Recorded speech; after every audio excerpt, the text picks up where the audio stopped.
back, everybody. We are back with a brand new episode, brand new week of the podcast for you guys. Episode 24. That's what, six months now? That's it officially, I think, right? If you count 4 weeks per month, that'd be 6 months. We're 6 months into this relationship. I didn't get you a gift. Oh, dang it. You forgot? I did forget. It's our 6-month anniversary. No, but Listen, I'm hitting legs. I forgot. yeah, that'll mess with your brain. Before we started recording, we started talking about the gym and stuff like that. So I was like, let's just hit record and we'll just kind of continue our conversation. So we were talking about losing weight during a bulk because I just lost 1.5 pounds this week while bulking. I think most likely because of the less stress I have on my shoulders now.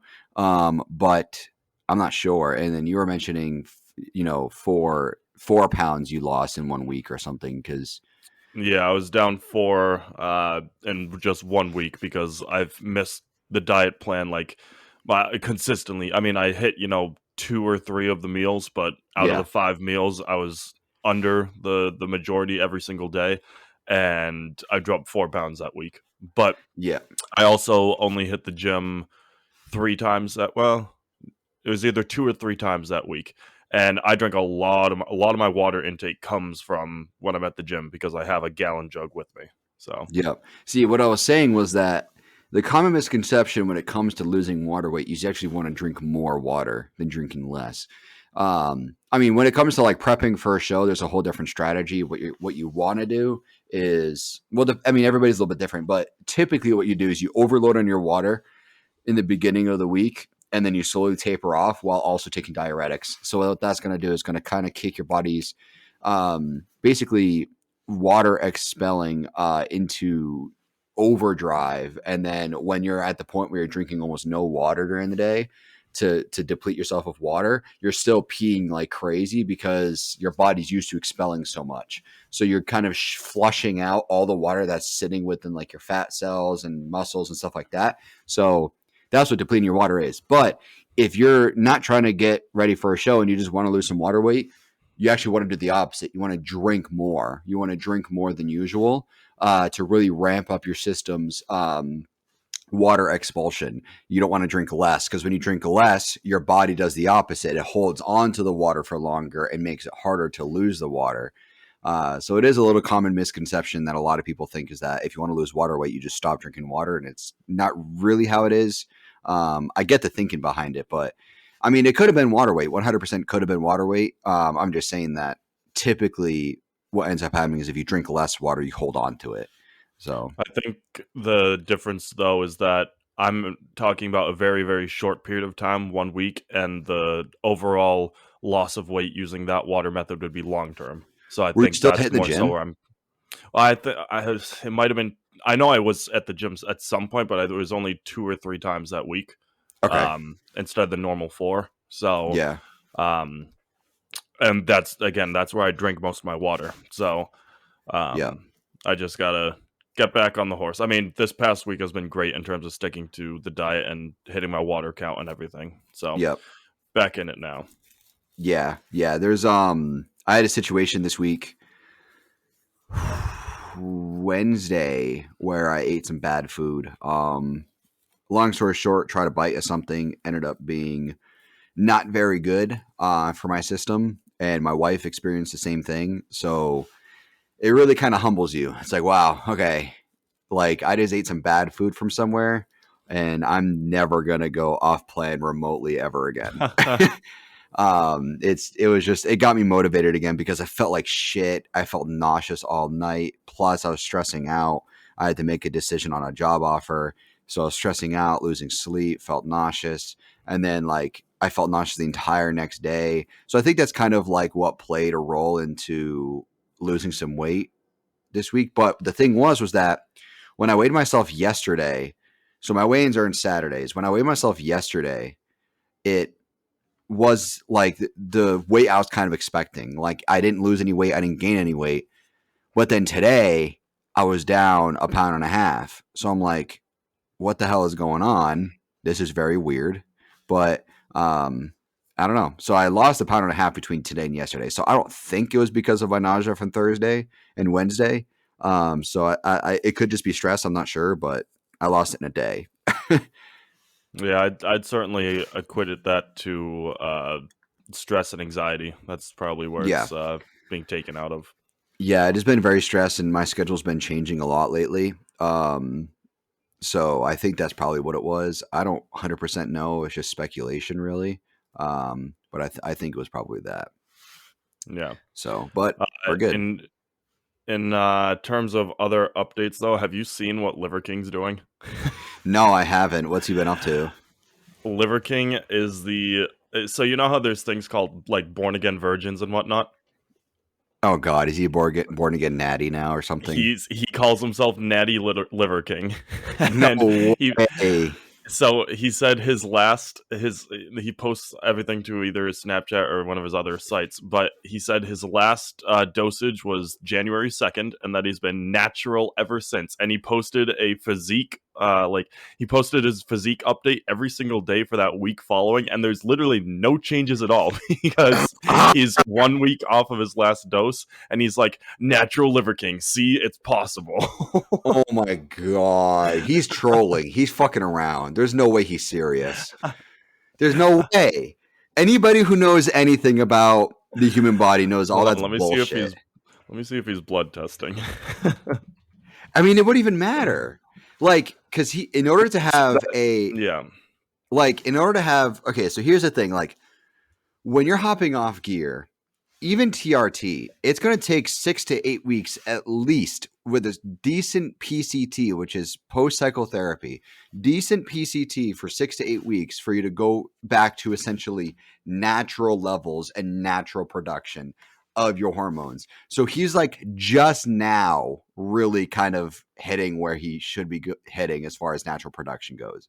But also, and we've had this conversation in the past, the second you touch anything unnatural, you are no longer natural, even if you hop off everything. Yeah. And I mean, it's a mindset that you and I share, but obviously some people are mixed on it. They think like, after cycling off and like maintaining their natural hormone production for a while, they think that makes them natural again. But the way I view it is that, like, hey, if you make, I don't know, I'm trying to think of a good example, but like if you make a ton of money off of stocks, for example, and then you screw a ton of people in the process, and then you go back to the stock market the next day and you make nothing but legitimate deals, and just say that all of your wealth and success comes from the legitimate deals because you did it that day.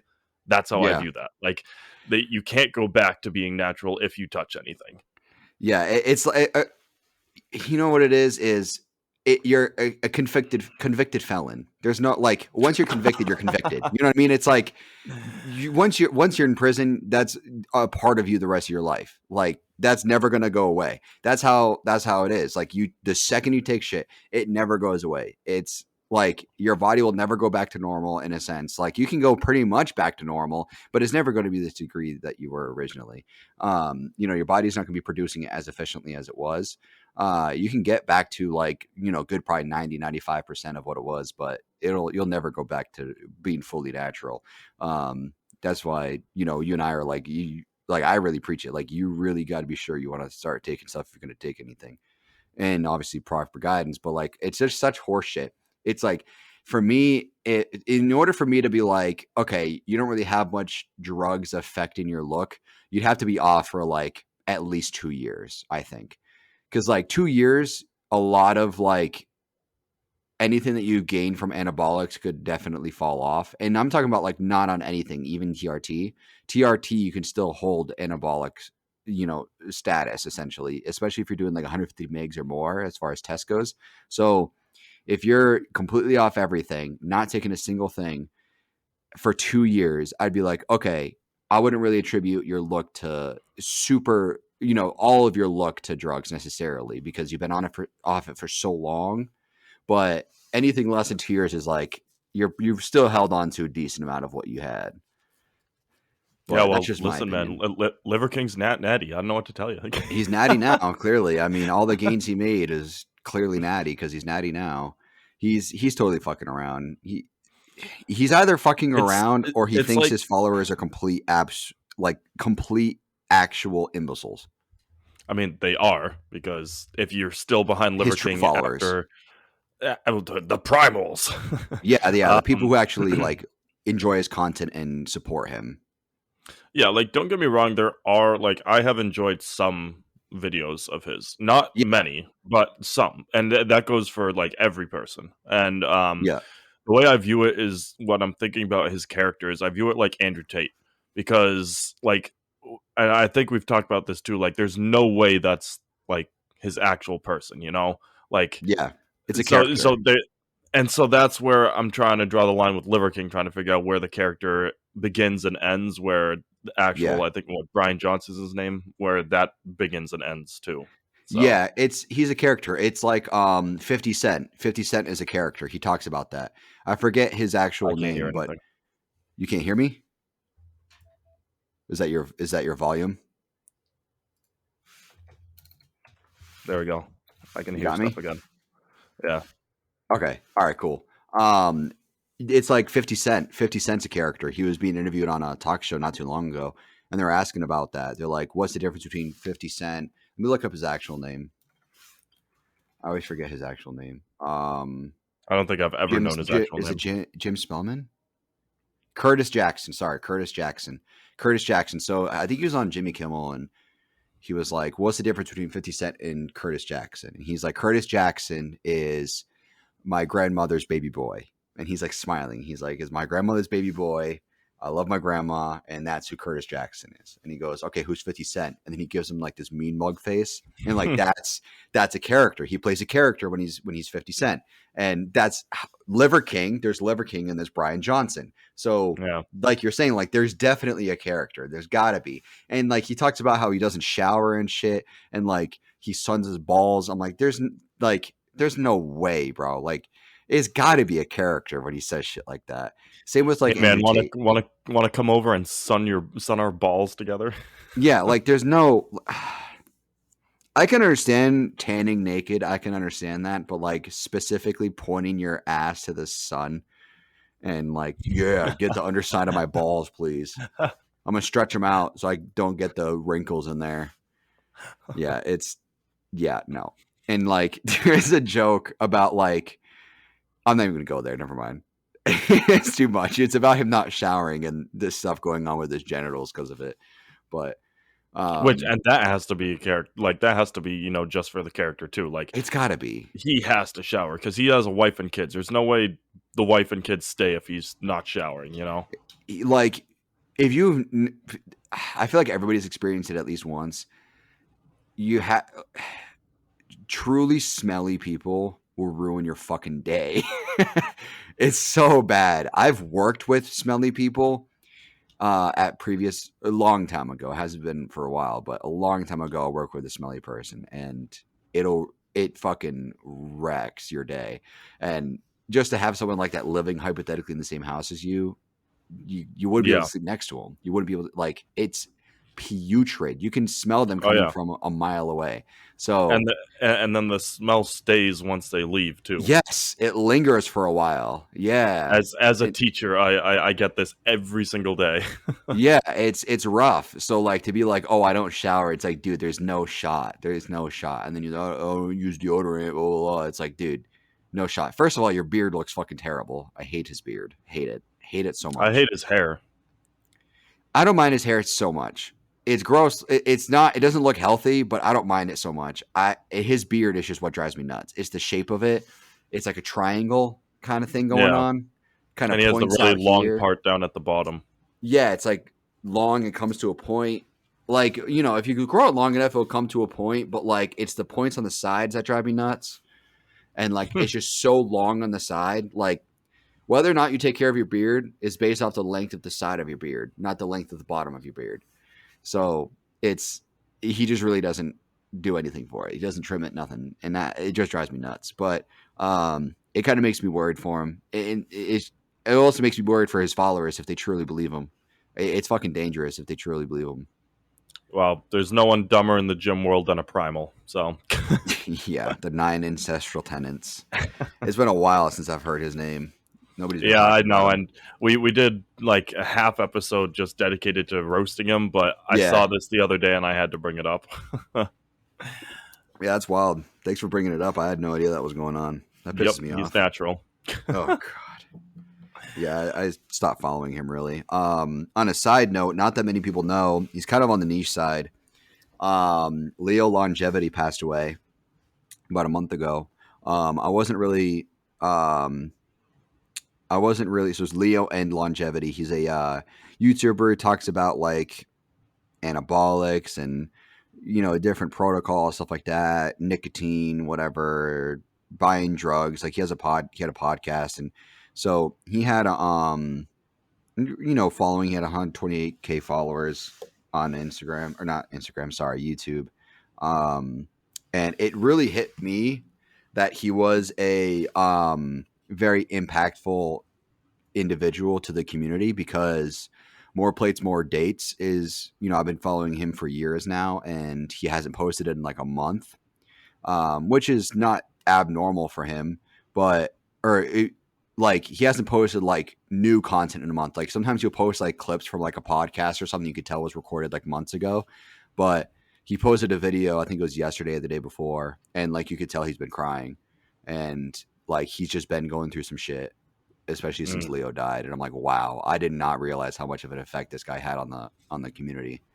I knew kind of about it, but that really hit home for me, because to see him like that, because he's seen a lot of people die. Like a lot of people have died, as he's gotten bigger, and a lot of bodybuilders and stuff died. And Well, that's um, just a part of our world. Like we it peace out is, way sooner than everyone else. it is, and I don't remember exactly how he passed away. I think it was sudden. I think it might have been like a car accident or something. I Oh, could be completely if wrong. if you didn't say car accident, I would have put dimes on the dozen that it was a heart related issue. No, no, no, no, no. Let me see if I can look it up. Um, yeah, these are all. I mean, it might still be too early on for them to have released anything official. No, this is quite a bit ago that this happened. It was like a month ago that he died, but like you could Mm. tell that um, More Plates More Days was drastically affected by it, because he recorded that video and was still like distraught. You could tell. Yeah, I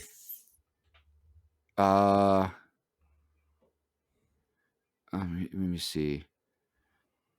It looks like actually he was murdered. oh, gee, that makes it worse. Yeah, he was in Thailand. Um, and they said it was like, yeah, I think he was murdered in Thailand, Yeah, actually. that's no So bueno. yeah, it had nothing to do with drugs or anything. He talked kind of a little bit about anabolics, but it was like his most number one viewed video was about penis enlargement. Like it wasn't just like Jesus. yeah, it wasn't like that's what he's known for, is this penis enlargement video. Every single news article talking about it said popular American penis enlargement YouTuber Leo Rex at age 34 was found dead in his ransacked Thai apartment, um, lying I face can down with blood leaking from his mouth and nose and a bruise in his left eye. I So can guarantee that all of our listeners are gonna go look up his penis enlargement video. I can tell you now that's nothing you can do to help that. there's not there's nothing you can do that's gonna like make it Doesn't bigger. matter. Us mentioning it is just sending them there. Yeah, I mean, I had respect for him. I'd seen him on some podcasts and stuff, and he had some good opinions and everything. Um, but yeah, so he passed away. So that was just a little side note thing. But More Yeah. Plates, More Dates finally posted about it, and I have yet to really watch it. I watched like a minute of it, and he was just like, you could tell he was just fucking hurting. And like that's how I'd be if More Plates, More Dates died. If More Plates, More Dates died suddenly like that, I'd be hurting. That would Mm. suck. I've been watching him for so long, and I've watched so many countless hours of his content that it'd be hard. But Yeah. that's life for you. People die. It's part of life. But yeah, Especially in the so gym world. Yeah, it's more prevalent nowadays than anything in bodybuilding. I mean, especially in the bigger weight classes and all of that, the life expectancy goes down drastically the more and more shit you take. So, you got to be careful. Got to know what you're doing. Got to, keep an eye out for your heart. Got to do your blood tests.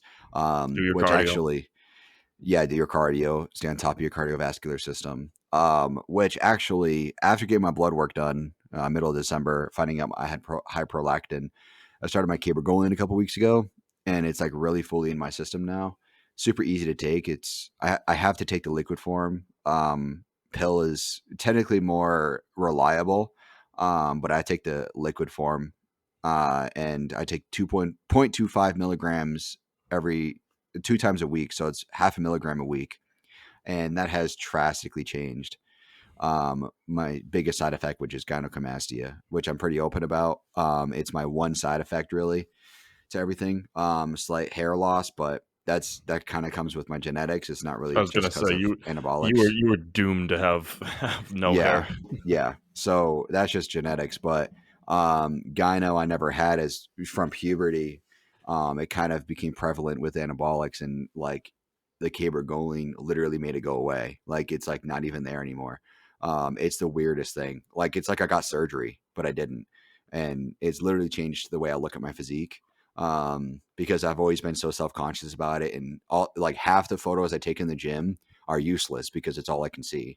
Um, and it's just a big place of like insecurity for me. So that changed everything, and also the pain is gone too.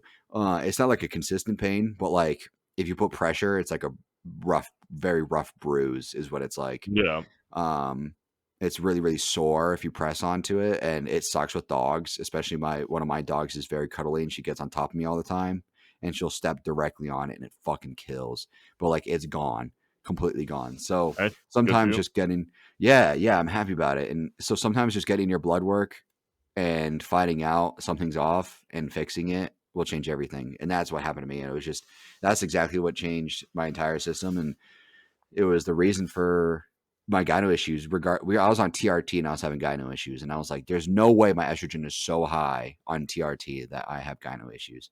And come to find out, it was prolactin the entire time. It had nothing to do with estrogen. So just get your blood work done. It sucks. I hate spending money on it every so often, maybe like once every like 5 or 6 months. But when you do get it done, it could really truly benefit you. So just get it done. It's great. Yeah. But just wanted to touch on that real quick. Ready? Catch this segue here. Speaking of blood, blood flows to your legs, and in your legs are your quad muscles. Yeah, And you got veins throughout your quads, I think. catch this segue, man. And so that's going to be our, our main topic for today. Last week we covered hams and glutes. So this week we figure we'll touch on quads and calves, Hmm. and kind of explore that a little bit, and just kind of take a deep dive at the muscles, how to properly hit the muscles, but ultimately, and again, this is what the ultimate goal of this podcast is to help you guys achieve hypertrophy. So Every if time. you can, I know. So ultimately, our goal with today's conversation is basically how you can build beefy quads and some. I'm trying to use alliteration here. Some cowabunga calves. That's a good one. Can't So forget the soleus. That's a little one yeah, there you yeah, the can kind soleus. of We work on a mentioned little that bit. last week too. And for those who don't know, the soleus is just your shin. That's what we were Essentially. talking about last week. Yeah, it's really not that big of a muscle to really focus on. It'll kind of just grow on its own. Um, it's kind of like your forearms for most people. It'll kind of just grow on its own when you're lifting. Um, so you don't really need to train your soleus too bad. Some people can't really grow it, especially if they have calf issues. If you have calf issues and you can't really grow calves that well, then your soleus aren't going to grow well. But um, if you have good androgen receptor distribution throughout your calves, you don't got to worry about your soleus. My soleus is fucking not a problem at all. So you don't got to train it too bad. But calves is um, it is slightly genetic. A lot of people like to say it's entirely genetic, and it's not really. It's just like anything else. You can have genetics that can kind of promote or like under promote. I don't really know what the word would be. Not really support growth of calves. That's my arms. You know, I don't really have genetics to help grow my arms, but in turn, I have genetics to help grow my chest. Where somebody else I know has amazing arms and not much of a chest. So it's your genetics will help whether or not support or not support a different muscle group. And so some people like Staff and I, we have the genetics that help support building calves. Um, I don't even train calves at all. Once every few months, I might hit a calf movement just for fun, but I only really do the Stairmaster for it, which we did talk about last week. But that's calves for me. And then also like the actual utility and use of the aesthetics of calves is entirely dependent on what you're going for. If you're going for men's physique, nowadays it's a bit more important, but it's not something you're going to get judged on. So if you don't have the best calves, it's not the end of the world. If you do have really good calves, it'll stand out and kind of make your overall proportions look more even and look more equal and just give you that much better of a look, even though it's not judged. So they can't technically dock you points for not having calves or not having good calves. But if you have the ability to grow good calves, don't necessarily neglect them. Do things to help promote growing them, even if you can grow them well, so that way you have well-structured legs in general. And if you can't grow them well, then you're going to have to put some more time into building them, and that's just a reality. It's my arms; I have to put more time into it, even though I hate doing arm day. Calves is the same way. You got to put in some more effort into building them. So do 2 to 3 movements for calves on your leg days, probably as supersetted maybe between different movements. And then also if you're using Stairmaster, using a treadmill, something like that to do cardio, just try to use your mind muscle connection to kind of push from your calves, kind of walk more so on the ball of your feet rather than your heels. So that's something you can do in conjunction with actually training them. That's just my experience with it. Staff, take it away. What do you think? I was gonna say I have an entirely different view on training calves, and my goal on stage is gonna be to be the calf father because I got the yoinkers down there. So volume heavy is the way that I've trained calves for years and years now. Yeah, should be. And volume heavy in the sense of how many days I'm working it to. Prior Okay. to taking on the coach, I was doing 4 days a week had calf movements involved with it. Um, and that comprised of it would be one movement per. So and granted, I was working out 6-7 days a week during that time, but still 4 days of the week I would have a calf exercise, and I'm a sucker for dumbbell standing calf raises, especially if you throw a plate there to get that better angle. But um, I've fallen more in love with seated calf raises just because of how I'm able to identify where in my muscle I'm putting my mind, because the calf has different muscles the calf muscle itself is a muscle, but within that there are different muscle heads.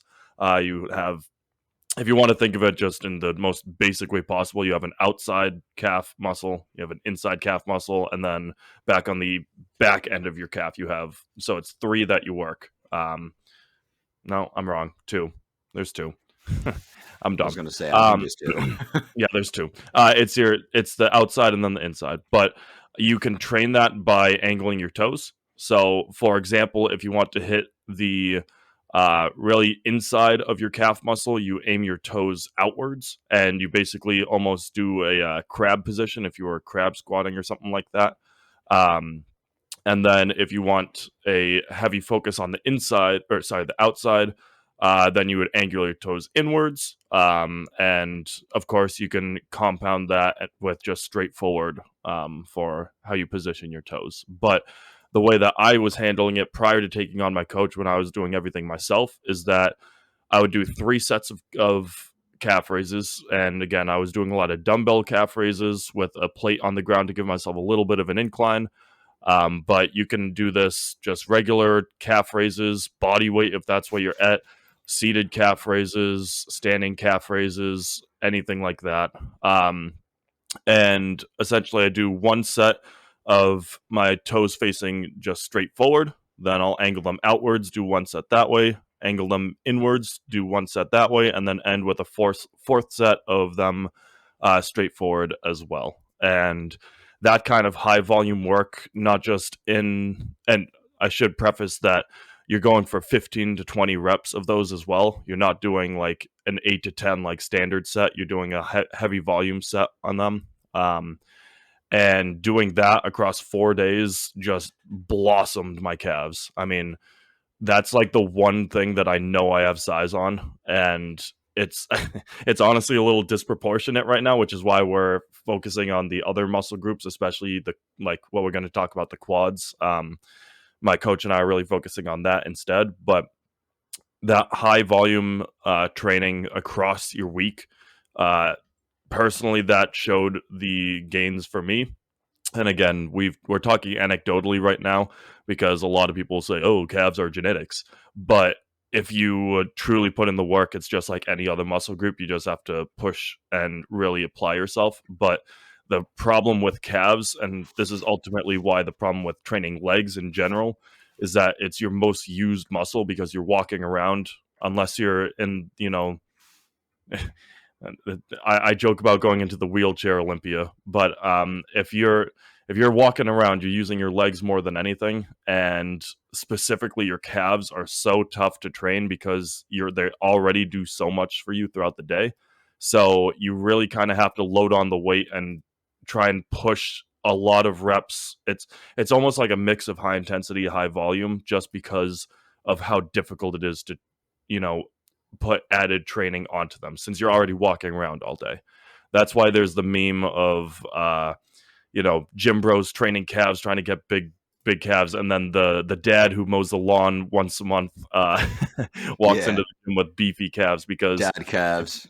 If you're on your feet all day, you're gonna have naturally well-defined calves, or if not well-defined, at least volume in your calves. Yeah, that's dad calves. They're not defined. They just got some size. Yeah. And so that's why it's so difficult to train calves, and why so many people blame the genetics card is because it's so difficult to train them because you're already on your feet so much and you're already working them so much throughout the day. So you just have to load on a little bit extra weight, really, and it hurts. Calves are like, for me personally, there's no in between. I go right from, warming up into basically cramping out and dying. And that's why it's tough to train them, because you have to push yourself through that. It's just like legs. When you find that pain barrier, you have to go past it. 5 more reps. We're going to go toxic here. Yeah. Yeah. I mean, calves is, it just comes down to drive for a lot of people, especially if you don't got the genetics. It's about drive. It's about power. Thank God that song is no longer viral. God, I got so tired of it. Rich Piana had as long as we stay hungry, we'll devour. So shut up, dude. I hated that song so much. God, I could not stand The Rock as in quotations, rapper. You were saying Rich Piana though. Yeah, so Rich Piana, he had a whole thing about like training calves. He talked about the importance of them because he's like, your legs are kind of like your arms in a sense, the way they're built, which we've talked about before. Your calves are your forearms basically of your legs. So he's talking about how like your legs make up a very large portion of your body, and it's just arms. There's no torso to your legs. So they're much bigger than your arms. So they're going to take up more space. So that's why they're important. But he was saying that, he's like, I don't give a shit if you think that you have bad genetics or not. He's like, you're going to tell me that you can't go into the gym. You go into the gym and you train for 40 minutes a day on calves and you're not going to grow your fucking calves. He's like, you're going to grow your calves. That's my if method. You fucking, yep. He's like, you do 9 movements, I think he said, in 40 minutes. And you're not going to grow your fucking calves. He's like, you'll grow your damn calves. He's like, I don't care what you think your genetics say or are doing. You're going to grow your calves. And that's how it is. You just got to put in the work. And I had something similar with my quads. My teardrop was like that. My quad sweep. So for those that don't know, I was really into downhill skateboarding prior to getting into the gym. I was sponsored and all of that and for racing and everything. So that's what I was into prior to bodybuilding. And that really helped build my leg muscles because it's very, very heavy on your legs. Essentially, you're doing a lunge essentially to what's called tuck to become more aerodynamic. So it's very heavy on your legs. It's very difficult on your calves and you're on your quads. Your glutes and hams, not so much. But because of that, my quad sweep, which is my outer quad, your outer quad is called your quad sweep. That muscle was really, really built from my skateboarding experience. So to build my teardrop was very difficult because it was my quad sweep was in a sense overdeveloped in comparison to my teardrop, or my teardrop was underdeveloped. So whenever I would lift quads, my quad sweep would take over when it comes to lifting the actual weight. So it was very difficult for me to really build the mind muscle connection with my teardrop because there was a gateway. There's something stopping me from trying to build it. It was literally getting in the way. So that's the other thing, is that you need to be able to put in the effort to build whatever movement is not promoted by the way you're built. And then the other problem too was that my right calf, because I ride regular, my right calf was way more built than my left calf Because it's was your when kick. I first. It's your kick leg. Yeah, it's kicking, and when you tuck your right. For me, it's I'm a regular stance rider, so I tuck my right knee into my left knee, like behind my left knee. So I'm pushing from the ball of my right foot. So it's Mm. kind of like you're standing on your tiptoe on your right foot, but then flat on your left. So I always had this overdeveloped right calf.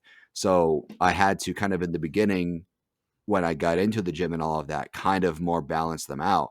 So pretty much every leg day, I do 2 to 3 movements of calves and do single leg movements too, where I would start with my left leg, and then whatever I failed on that one, I'd go to my right leg. So like, let's say it was 100 pounds or whatever, and I went to 10 on my left leg. Even though I could have gotten way more with my right, I still stopped at 10. That way I'm doing the exact same movements for each, and they eventually started to balance out. They're not 100% balanced out, but they're close enough. So we got things that we got to work with. Fucking yawning, dude. Every time we record this damn podcast. So yeah, I know. I've had plenty of coffee today. I got a big ass espresso from Starbucks. So you got to just put in the work, and the teardrop is such a hard muscle to build. And okay, here's the other thing too, kind of transitioning a little bit to quads. We'll move our way back and forth between quads and calves, as you know, if we ever think of something to mention. So in your quads, there's 3 heads, right? There's going to be your vastus medialis, which is your teardrop, vastus intermedius, which is the middle one, your middle head, and then there's a vastus lateralis, which is the outer head, which is your quad sweep. Your vastus intermedius, and also your rectus femoris is kind of what builds that middle separation. So when you have separated quads, you're going to have a separation. You're gonna essentially see 2 lines. So there's going to be your outer quad, then your teardrop, and then right in the middle is a triangle, and that's going to be your medialis. So the medialis, that is very much genetic in a sense, because whether or not you have separation between your quads is going to come down to size, definition, and genetics. I had quad separations right from the get-go when I was in the gym. So I've been very blessed to always have separation no matter my size. Not everybody's able to do that. When people are bulking, a lot of people who have even fat distribution throughout their entire body eventually lose their separation in their quads. But for me, putting all my fat in my lower belly and hips, which fucking sucks, but it keeps my legs pretty lean. So I always have quad separation. And that's just something that, like, your rectus femoris and your vastus intermedius, it's very, very difficult to build that if you don't already have it built. So I was lucky enough to have that. So to really just build my quads, I had to work on my teardrop, which for me was just pointing my toes outward, doing leg extensions. A lot of people will say there's no way to really target your teardrops, and I disagree 100%. If you point your toes outwards while doing leg extensions, it does feel kind of awkward on your knees. So go a little lighter weight. But if you get used to it and you drive from your teardrop, that's how I built my shit up, was literally just that. You could also kind of point out when you're doing leg press or Well, hack squat or I was something gonna like that. say to toe position is everything on every exercise. You can like Yeah. target specific parts of your quad on every single leg movement just based on where your toes are positioned. And it's just Mhm. like how I mentioned it for calves too. It's positioning is everything. Yeah. Yeah, and that goes for quads too. I mean, to target your teardrops, you could just point your toes outwards for pretty much any movement, and you'll be able to target it. It's just the way the muscle bends the knee, the way you're exerting the force. Uh, may the force be with you. Is Huh. that the teardrop? Your teardrop comes into play when you point your toes out because of the way that your knee is facing. When you're tucked, your essentially, if you think about it, when you're pointing your knee outwards, you're kind of, how do I explain it? You're hinging at a joint, so you're kind of tucking your quad sweep in, kind of. So what that's going to do is just kind of stopping your quad sweep from activating because there's nothing to hinge on. Where all the hinging is coming from in the direction and the pressure of your teardrop, because that's where the load of the weight is being forced. So you're able to press or extend or whatever you're doing through the teardrop because of where the weight's displaced. So that's how I was able to build my teardrop. If you need to build your quad sweep, because there are a lot of guys, definitely way more guys who have overly developed teardrops than quad sweeps. So if you're listening and you have an overdeveloped teardrop, to build your quad sweep, you point your toes more inwards when you're doing leg extension. Almost, you basically point your feet towards each other slightly. Keep your feet, pointed to the ceiling, but bend them inwards. Same with your knees, kind of slightly twist them a little bit, and that's going to help target your quad sweep. And then when you're doing something like leg press or hack squat, you want to point them basically straight. You don't want to point them inwards when it comes to that, but point them straight, but drive from the outside of your feet, essentially. Not quite the arc, not quite your balls or heels, kind of drive from the outside of your feet, from your pinky toe in a sense. That's going to help build your quad sweep. If you do hack squat, there is a very weird movement that you can do that I don't necessarily condone, but it's really good in your quad sweep. Is you kind of angle yourself 90 degrees to the pad of the hack squat, um, so that way you're kind of on your side and your shoulders on the pad, where your back should be, and then you're kind of driving from like a lunging position through the hack squat. You can, so in a sense, it's kind of like a hack squat loaded lunge. That's going to help with your quad sweep drastically too. So that's just from my experience, what's worked for me and what I've seen work for others. Hopefully you have a more developed teardrop than a quad sweep, because having a more developed quad sweep, in my opinion, is not nearly as aesthetic as having a more developed teardrop. Good example of that would be David Lade. He has all teardrop and no quad sweep. So that's a good example of that. Any bodybuilder with a large quad sweep, you could tell. So, I mean, hopefully you have the teardrop, but everybody's different. So, I'll say that when you have developed calves, or sorry, not calves. When we're talking quads, when you have developed mhm. quads, you get almost like a nod of respect from people in the gym, even if it's not spoken or anything like that. Just seeing like girthy thigh or girthy quads, just having a big thigh muscle like that speaks to your dedication because it takes a long time to build that up. That speaks to your weight training because you're able to now move a lot more weight. Like just having that is just a low key, very subtle sign of respect because that's It such a sucks. difficult thing. And like They this, suck building. especially in men, like the meme in the gym world for men is gonna go hit legs today and then you wind up hitting chest or something like that. And so nobody wants to hit legs. And so if you have Hmm. really developed an awesome calf, or I keep saying calves, I mean it's true Quads. for calves too, Yeah, but yeah. if you have really developed and toned quads, it's you're gonna get like some subtle looks. And I look at everyone in my gym that has good, like if you can see the definition and the lines in the quads, like I'll catch myself staring at those all the time. Yeah. Yeah, that's it's something that I haven't. I don't know if you saw my Snapchat story. I took a photo recently. I think I was doing a front double. Let me see. Yeah, I was just doing a front double, and like I was actually surprised by how much I could see the separation of my quads in my snap story, or like in that photo at least, because I wasn't expecting that. It was just an arm day, and I just pulled up my shorts and did a front double and just flexed everything in the front. And I was very, very surprised by it. I was pretty happy by it, and just my teardrop development in general. Not to mention that the one that's actually defined in that photo because of the way the light's hitting it is my left quad, which is my harder one.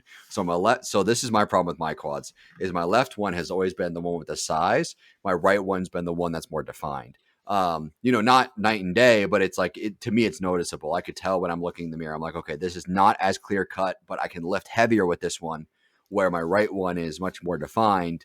Not much more. It's slightly more defined, but I can't lift as much with it.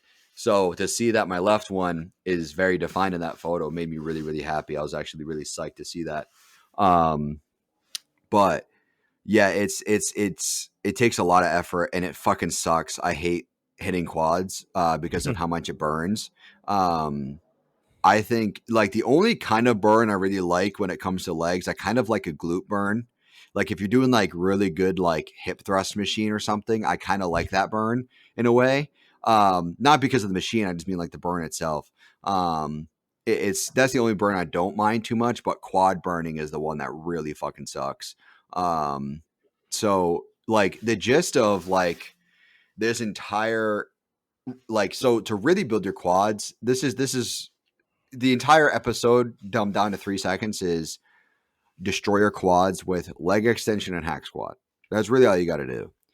Leg extension, hack squat are going to be the two key most important movements for quads. If your gym does not have a hack squat, replace it with a low close stance leg press, or squats. Actually, you know what? I take I away the was gonna leg say press. Squats, do barbell squats squats. because you can then because it's compound, you can start activating other things too. Like Yeah, that's why I love squats. But yeah. yeah, So those two things, especially leg extension, every single fucking gym that calls itself a gym will have a leg extension machine. And then every single gym, I fucking ideally, besides Planet Fitness, will have a barbell and a squat rack of some sort. So if as long as you're not going to Planet Fitness, you should have a squat rack of some sort. Or if it's a deadlift platform, you can still use that for a squat rack. So do your squats. However you need to stand to have more of a quad dominant squat is entirely based off of your physique and your build, which actually we'll get into in a minute, is squatting depth, because we did talk about that a little bit the other day. So your stance and your squats, because if you've ever, okay, watch a Tom Platz I video, first of I love all. how you just said we'll talk about this in a little bit, and let's do it right now. Well, I was going to say the depth. We're talking about the depth in a little bit, but the actual stance is what I Okay, want to talk about right now. So watch Tom Platz video. Believe the me, quad it's father. yeah, it's great to watch what he says about I'm gonna quads. make you a deal you can't refuse. Yeah, so he's great. I love his content. But when it comes to squats and position yourself for quads, for me, it's kind of more like just outside my shoulder width and then slightly pointing my toes outwards. Some people need to go really wide stance. Some people need to go very narrow stance, like almost like shoulder width or even less. It just depends on the person's build. Stoff and I being relatively, I mean, especially you, but me also being kind of on the taller ish side with longer, relatively long legs in comparison to most people. um, I have to kind of taken that into consideration. So for me, my stance has to be a little bit spread out more to have the leverage that I need. But if you're on the shorter side, you could probably get away with having a more narrow stance to move the weight. It's just the way that your hinges are your joints and where they're hinged and the way that the weight is displaced. So when you're squatting on the taller side for quads, you almost have to lean a little bit more. Wait, you have to lean a little bit more forward with the weight almost more up higher on your back. If you want more glute drive, you're going to want to lean a little bit further back with the bar a little bit lower on your back. Obviously, where you put the bar on your back is 100% up to you. Every single person's different when it comes to that. where it sits comfortably on your back is like just as different as your genetics is to mine. So Just don't put it on your spine up on where your neck is. Just yeah, don't that's put on the that one neck spot you bone. that's the one spot you don't want to put it. That would be bad. That would be very bad. Also, don't use a pussy pad. Don't do that shit Oh either. god, the amount of people that I see, this drives me nuts. So I'm gonna speak anecdotally for a little. Yes, go ahead. Empire's the premier gym in the Fitchburg Leominster area, Definitely. and what we had recently, this happened slightly after the New Year rush, was the college return, and we had a lot of college athletes in the I'm gonna area. say the other R. I was like, whoa! I was like, oh god, and we're gonna get canceled. Oh my god. No, the college athletes returning. Yeah, And returning. oh god. Well, this was our great last episode. We're gonna be canceled after um that because we almost made a short bus joke. oh gee. But anyways, the college athletes returned, Yep. and when they returned home for the break for them goes until I think the third week of January, something like that. Give or take, it depends on the And college. yeah, but we Yeah. had an influx of them, and with the college athletes came some of their trainers too, which I hate. I hate seeing college trainers in my gym because they're really obnoxious. But regardless, a lot of the college athletes were there, and with the college athletes comes the friends that just go to college with them who aren't exactly in the athletic field, but they want to work out with their friends. Mhm. And that particular group of people, the combination of the college athletes with their friends and then a trainer or two, they would throw a plate and a half on a squat, like, and then throw the pad on and do. And this is where we're gonna get right into our depth conversation. But they do, maybe a 75-degree depth, like not at all going all the way down, and then pushing up and getting psyched up for like a really silly PR. And it drove me bonkers because I preach, ass to grass. And you don't have to do ass to grass as long as you're going 90 or below. But for me, seeing that, it just made like it frustrated me because we were getting a lot of new people in the gym at that time anyways, because the new year new me rush. And so those people were just seeing this collegiate group doing shit squats, and it ruins the experience for everybody. So that's my personal hatred against the pussy pad. But uh when I used to be at PF, everybody would use it, and you're not even squatting because you're on a Smith machine, and it's so frustrating to see it because the Yeah. only way you're not going to get the only way to get comfortable with the steel bar against your skin or your shirt, there's just in general on you, is if you continue to do it. If you use the pad, you're never going to be comfortable with just the bar, which is Yeah. why you just have to lose your ego and just do the bar if you have to, and just get used to that and then build weight up. Like there's nothing wrong, absolutely nothing wrong with squatting with just the bar. If that's where you are in terms of building like your back muscles and getting comfortable with resting the bar on you, or if anything, do a front squat because you're holding it at that point. Like that's I get so frustrated when I see the pad. Yeah. I think like the way I see the pad. So like for let's say you're doing like barbell hip presses or like glute drive, whatever you want to call it. Like hip thrusts. There it is, hip thrusts. Let's say you're doing hip thrusts with a barbell. That's what the pussy Well, pad that's is. different. Yeah. Yeah. So that's why it's called a pussy pad, is because a lot of women use it and it rests right on their vagina when they're doing that movement. That's why it's called that. But also it has the second meaning of you're a pussy if you use it. So I think that when it comes to being new in the gym, I wouldn't really care too much if you're brand new and the bar hurts your back, but you're trying to learn how to use a bar when you're lifting Yeah, or but doing squats. that's when you just fight through it and suck up. See, yeah, I get what you're saying 100%. I just think that if you're just trying to learn how to even use the bar, it's not the end of the world, because it's like same with lifting gloves. Like if you're wearing like workout gloves, I can understand it because it does hurt at first to build your calluses. It does, but you need to just bite the bullet and stop using them, because Yeah, once you get through go that initial pain of building your calluses, they won't hurt anymore. My go home calluses haven't bloody. hurt. Yeah, you're gonna bleed a couple times, but like once you get through it, you're good. And like after some time, my calluses look like they're part of my hand, but if you touch where my calluses are, it's hard. But they Nice. blend in. So it's like, yeah, super hard, giggity. So with the pussy pass, it's same kind of thing. Like you're gonna pop blood vessels. I pop blood vessels pretty much every single leg day in my back and my shoulders, lifting, barbell or hack squat, whatever it is. It's gonna happen, but it doesn't really necessarily hurt. And it's just kind of the only time like it's kind of weird to have that weight in your back. It's just like when you have a lot of weight in your back, it's kind of daunting. Like when you put like 3 plates on there, whenever I do squats and I put 3 plates on there and I fucking take it off the rack, I'm like, this is a shit ton of weight. I'm like, I got a lot of weight on my back right now, but it doesn't hurt, because I've been doing it for long enough to where I'm like, this doesn't actually like hurt my back. It doesn't hurt my skin. It just feels like a lot of weight. It's a lot of pressure. So you just Well, got to push through also, it. when you have that much weight on there, being able to see the bar bend and know that your back Yeah. is what's holding that bar actually from bending through to the other side, that's the coolest thing. If you put the It's pad fucking on, awesome. you can't see half the bend. Yeah.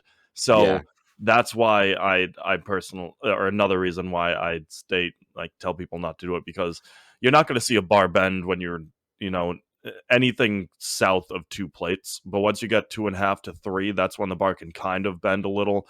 I have a buddy that I work with from time to time who will go 4.5, 5, and the bar, it bends at that point. Like, and Yeah. it's a beautiful thing to see when it's. I mean, when I emphasize bend, it's not like it's a full U. It's just a little bit. But when you see that, it's like it's such a confidence booster to know that you're what's holding it up, and you're the reason why it's able to happen. So Yeah. the only like circumstance I feel, excuse me, okay supporting the pad is if you have someone in like the older community coming in and trying to squat. Then I'm okay with that, Yeah. Okay. because at that point you're not at the age where you're gonna be developing heavy back muscles to support the bar. So I'm okay Yeah. with it then. But if you're under the age of 30, 40, something like that, and you're using it, I will personally escort you out of the gym. I mean, even then, I would even recommend that they do even a back squat. Like just Oh, for you mean their in the older age? Or yeah. Like I don't even think that they should be doing back squats. I think they should maybe use like dumbbells or something. yeah, Like that way it's not on their back. They're holding it. yeah. They're holding the weight rather than having it rest on their spine, which could be, a little bit more deteriorated depending on age, and especially the cartilage between their actual vertebrae. But that's just from my understanding of it. But yeah, you should not just don't use it. Just sucker through it. It'll suck maybe. The pussy pad shouldn't really even suck. It shouldn't really even hurt that bad. If you're new and you don't really know any better, that's obviously a different story. But if you're relatively kind of experienced in the gym, just don't use it. There's really no need. It doesn't really hurt, and It's it uncomfortable, but you get used to it. yeah, it is like you're like there's not much surface weight to a bar or surface area to a bar, so it is kind of like a narrow space that the weight's sitting on, and it is kind of weird at first, but you get used to it, and the calluses you'll build too. Those you'll Yeah. build. And then your feet might hurt too when you're lifting heavy. That's gonna just come with experience. A lot of it comes with experience, but so Well, I was getting gonna back say into well, I was gonna say in terms of pain, the weight will, or like the bar will feel bad, like, or uncomfortable at first, but when you get deep into your squat, and this is my segue back into depth. If you're deep in your squat, your quads are gonna inflame, and you're not gonna feel pain yeah, anywhere else. that's true. That's true. You'll forget about the So, bar. Yeah. and So that's why I preach, ass to grass for depth. yeah, so this is what you and I were talking about, was that it my argument is that it just depends on how the person's built, because some people will have a more efficient squatting to 90 than squatting to depth, depending on the way they're built. You and I need to go deeper because we have longer legs. So Mm. going to 90 has a lot more pressure in our joints because our actual limbs are longer. So the distance between our knee and our hip joint is a further distance. So there's more weight leverage on our knee. So we have to go all the way down ass to grass to really utilize the entire movement. Where some people who have shorter leg, appendages like your legs, shorter distances between the joints, they can benefit more from a 90-degree squat, where going ass to grass, the weight is so far back at that point, they might fall over. So it does kind of a lot of the time depend on the person. And then also the squat stance too. If you have a wider stance, getting ass to grass is so much easier. And typically you have a lot more strength too. When you have a wider stance, you're going ass to grass. But if you have a narrow stance where your stance is, more shoulder width almost, then you're going to need to kind of drop to about 90 degrees or maybe a little bit lower than that, because it's just the way that the physics work out. You're going to end up falling if you go too far down. You're going to end up on the balls of your feet and fall forward, whatever it is. So it just depends on how you're built. That's what I argue. I do preach ass to grass if you're able to do ass to grass, though. I'm gonna try and pull it up because I saw it earlier when I was doing some research, but there was a study, I want to say 1998 study that was done about squat stance, and in terms of 70-degree, which is about shoulder width, compared to 140, which is a bit of your double wide surprise stance. Um, there was actually no like discernible difference in hypertrophy for quads when it comes to stance, as long as you're going to 90 or below. Okay. Um, so So based off like your foot placement, you mean? yeah, so I'm Okay. talking about your stance when you're built into your, like when you take the squat off or the bar off, you take your step back and you get into your position. If you have your feet shoulder width apart, which is that 70 number I used, that compared to if you go, let's say, a half step outside on either side, opening up wider, not angling your toes or anything, but just taking the step wider, not to like sumo length or anything like that, but like, Yeah. just a half step over. There's no discernible difference in hypertrophy results. So Okay. and again, as long as you go to 90 or below in terms of your Yeah. squat. See, that's similar to the tricep extension, where they couldn't really find one was better than the other if you go to 90 degrees for your tricep extensions or your push downs versus like in all the way up, which is kind of the same kind of idea. It's like it doesn't really matter which one you go to. So I think it just, like you said, it just depends on what's more built for your body and something you'll kind of gravitate more towards. So for me, I Yeah. have to kind of go on the more narrow side for my quads, but go on the wider side for my glutes when it comes to squats. But I've kind of drifted away over time from the mindset of squats is made for glutes to squats is more for quads. And also, like at the same time, if you have the mind muscle connection, you can really have any stance and hit your quads as long as you think about it. If you think about it and you drive from your quads, it'll be a quad movement. And that's a problem for a lot of people too. Like, especially with upper body, a lot of guys will have that problem with like chest, where they start pressing from their chest versus somewhere else, or their shoulders instead.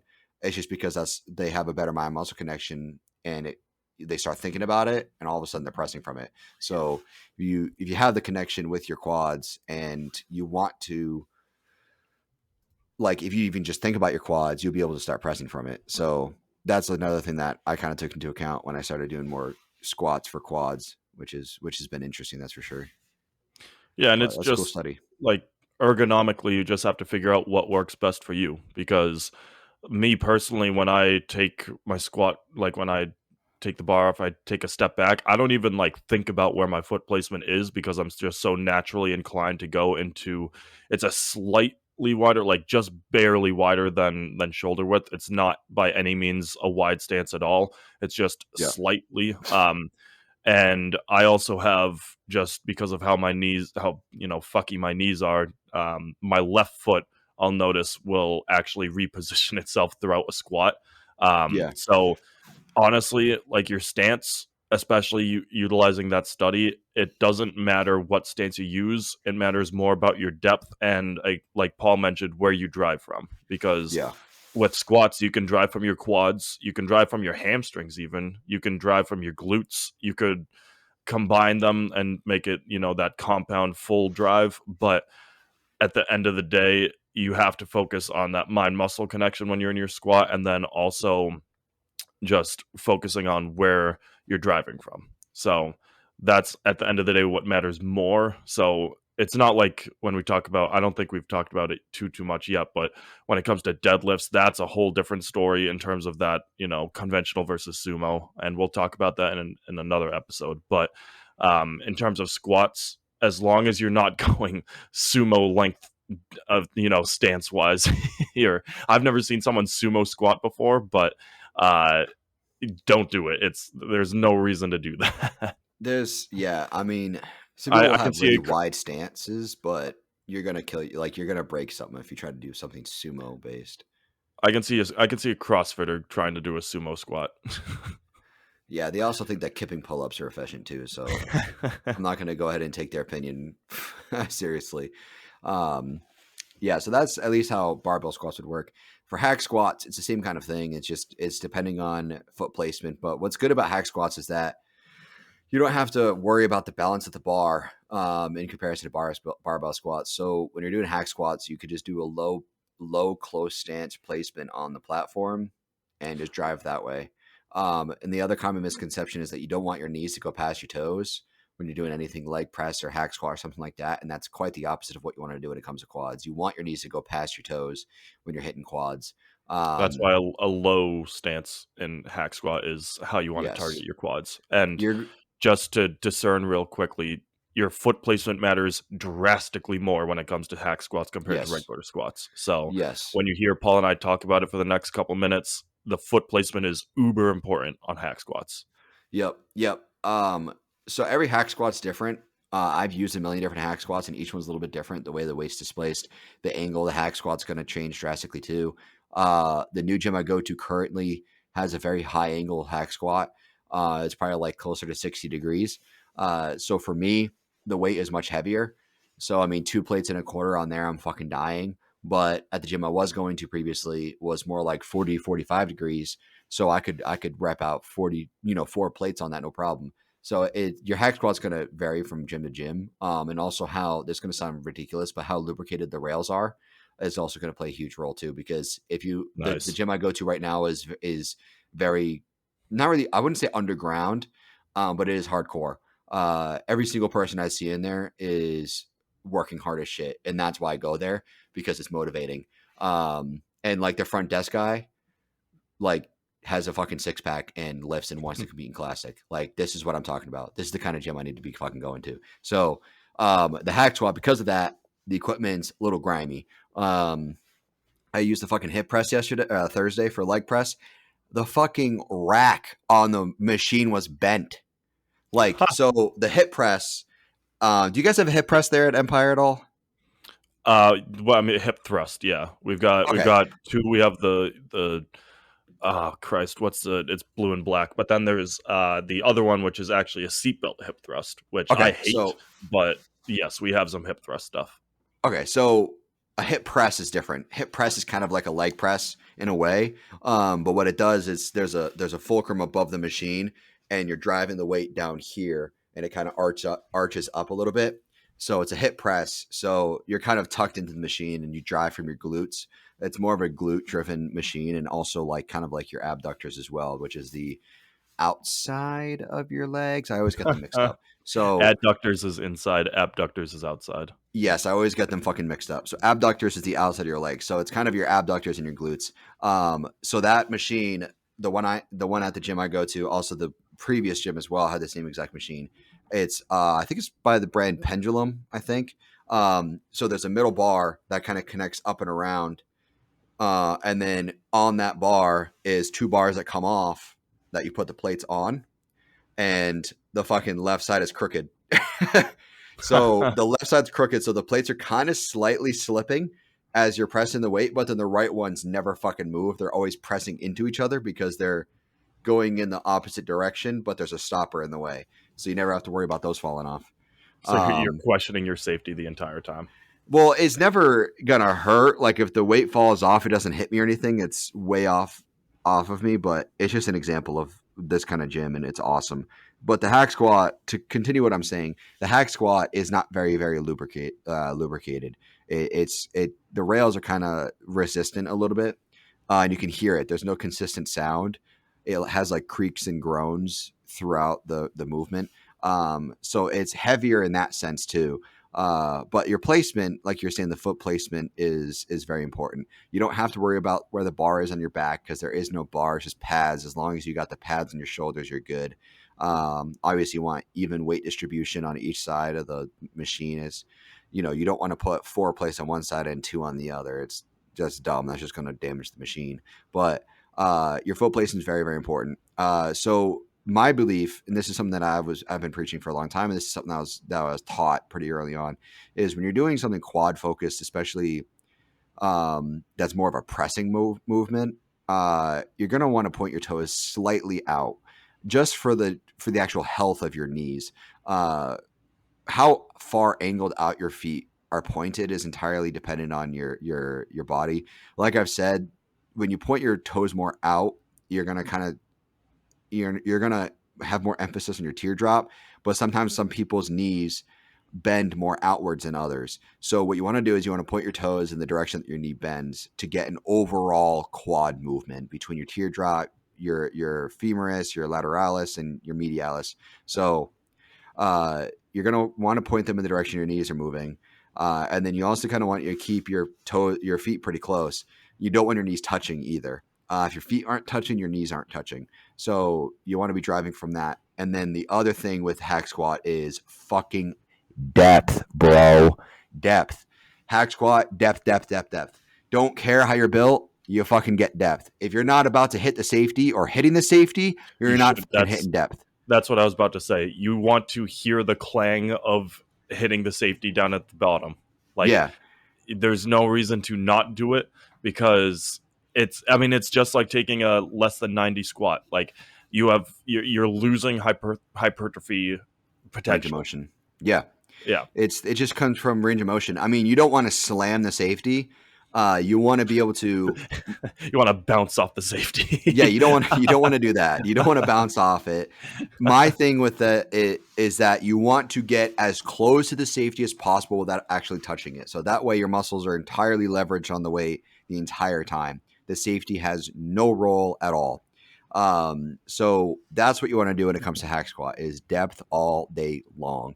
And then also another thing with hack squat is your time under tension is going to play a big role too. You don't really want to be doing explosive movements when it comes to hack squat. You want to go slow to the negative, kind of slightly blast out of the positive, not quite. You want to move faster than your negative, which we've always preached is a couple seconds for the negative, about a second for the positive, and then a slight pause at the bottom is what you're going to want to do if you're hack squats. And that's really how you're going to grow your quads. And your knees are going to be going past your toes, like I said. Don't be afraid of that. It's going to be okay.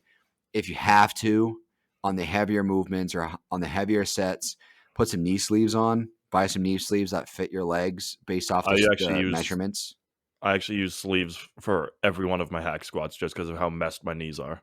Yeah, I don't do that personally. My knees used to be really bad. But through just my thing is that if you use them too much, you're not going to promote healthy development of them. You're not going to promote for them to get better. You're not going to hurt them, but you're not going to make them better by wearing knee sleeves a lot. As long as you're wearing knee sleeves your entire workout, I think it'll be all right.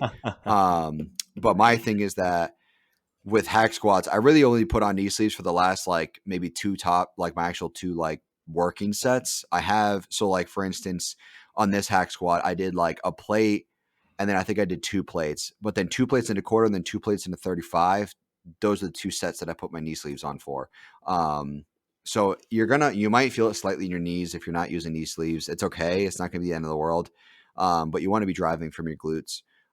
If you have to, even just touch your glutes, put your hands on, sorry, not glutes, quads. I don't know why I'm saying glutes, quads. You're driving from your quads. And if you have to, put your hands on your quads to kind of put your mind in them to really drive from them. So it's going to I will be put my an mind interesting. wherever these hands go. Yeah, you got to put your mind in it, just like how Arnold talked about. He put his mind in his pecs or his lats or whatever he was working. It's the same kind of thing. You want to be one. You want to be your quads when you're doing hack squats. Like your whole mind is your quads. So that's how you should be pressing for your hack squats. Like I said, hack squats are extremely, extremely important. If you have a hack squat machine, you should really be using it. Every hack squat machine, like I said, is different, but using the depth, using proper stance, and really driving as much effort through it as you can is really going to play a huge role. And it's that hack squats are definitely going to be a movement that's like you really got to drive through the pain barrier because it hurts, it burns like a motherfucker, but that's what's gonna give you quads. That's how you're going to build your quads. And it's your quads, I would argue, are easily your most important leg muscle, and that's kind of why I think that we kind of just decided to have a separate day to talk about quads and calves, is because quads is easily, or not easily, but arguably the most important leg muscle as far as aesthetics go. Not everybody notices small hams and everybody notices small glutes, but people will notice small quads and people will notice small calves. The So most called out thing is small calves. definitely, because they're always showing. If you're wearing shorts, you can hide your quads, your glutes, and your hams, but your calves will always be showing when you're wearing shorts. So quads, but when it comes to bodybuilding and shows and all of that, no matter what division you're in, quads are arguably much more important than your hams and your glutes are. But when it comes to conditioning, glutes is the most important muscle group, because if you have striated glutes, you're lean as fuck, which we talked about last episode. But yeah, quads is very, very important. So hack squats should be your go-to unless you're doing barbell, which we talked about, and then leg extensions too. And I mean, everybody should know how to do leg extensions for the most part. And when you're hack squat, let me think of all of the things that this applies to: hack squats, regular squats like barbell squats, leg press, and maybe even lunges. Um, well, actually, take lunges off the list. When you are going into your rep and you're then at the bottom of your rep trying to push up, like, to the top of your set, or top of your rep, I mean, you do not want your legs to start positioning inwards. Like, it's a Yes. very natural thing. Like, unless you're trained, obviously, like us as we've gotten further and further in the gym world, where we've trained ourselves not to do it, but it's very, very, very easy to fall into this bad path where your Mm-hmm. legs will start, or your knees will start to arc inwards when you're trying to push, because when you go into your fight or flight mode, your body's going to go and do anything possible to get that weight, or essentially move again. Yeah. And your body naturally wants to use that angle to produce more thrust. But by doing so, you not eliminate, you drastically reduce your potential for ripping the muscle tendons within your quad muscles or whatever you're hitting, which is what you want to do when you're trying to achieve hypertrophy.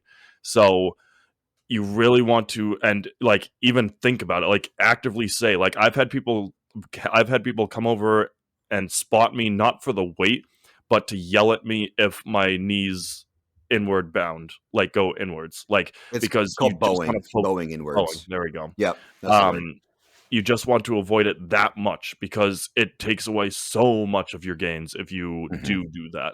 It's um dangerous, is what it is is. really my stance on it. You're gonna fucking rip a tendon, and like to add, I'm really glad you brought that up, because that was worked out of me so early into my fitness career. I completely forgot that that's even a problem for a lot of people, starting out especially. But you really want to be sure that your knees are moving in a straight fashion, and that's also partially what your knee sleeves are going to help with if you have them.